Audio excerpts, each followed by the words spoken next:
Hey Elaine, how are you?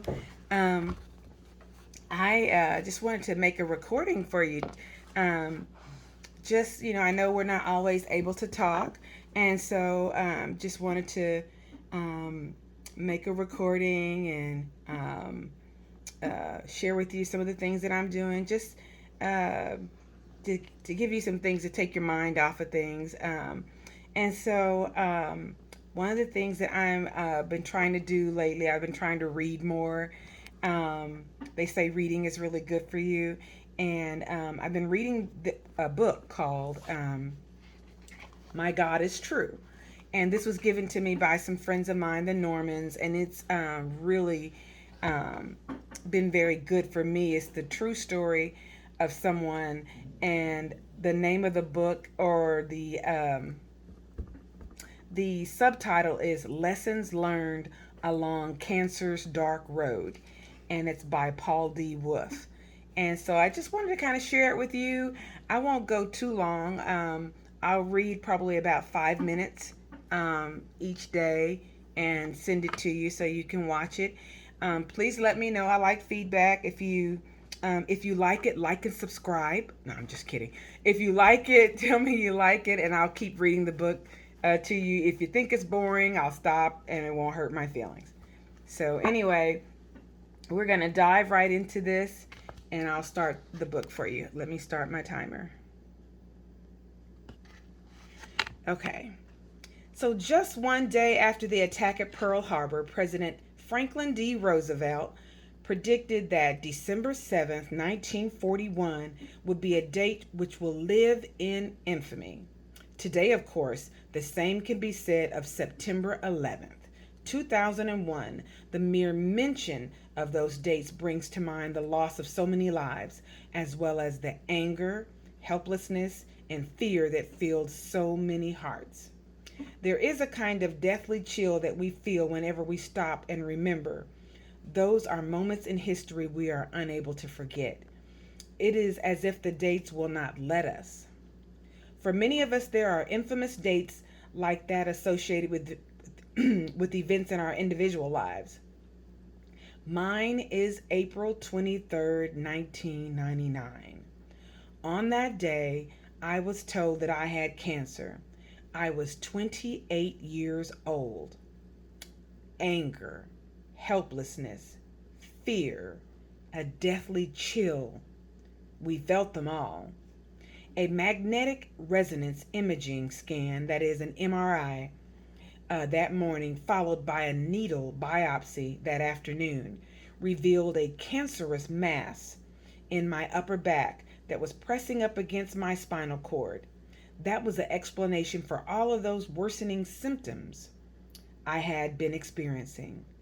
But it was certainly not the explanation we had anticipated. A cancerous mass pressing up against my spinal cord? That was why I had been suffering so much back pain for months. That was why I had gradually lost use of my legs over the preceding weeks. And that was why I needed to be admitted to the George Washington University Hospital across the street from the MRI Center to begin treatment as soon as possible.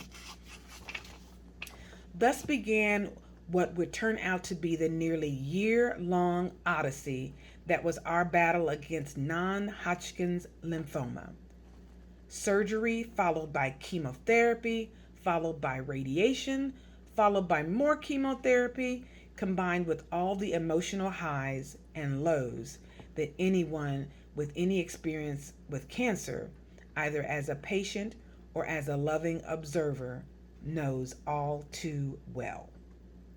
It was naturally a trying time for my wife Christy and me, but it was a learning time as well. Even along cancer's dark road, there was light. The brilliant light of God's Word guided us in our cancer pilgrimage, challenging our expectations, renewing our faith, and above all, strengthening our hope. Throughout this book, I want to share the lessons we learned. In order to do so, I will need to tell you parts of our story as I go. So I'll recount our experience as a play in 3 acts, which with lessons learned interspersed all along the way.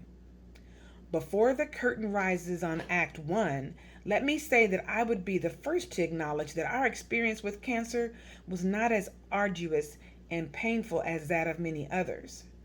Between the day of my diagnosis and the day when the door was finally happily closed on the treatment process, less than 1 year had elapsed. But for many, the road is much longer.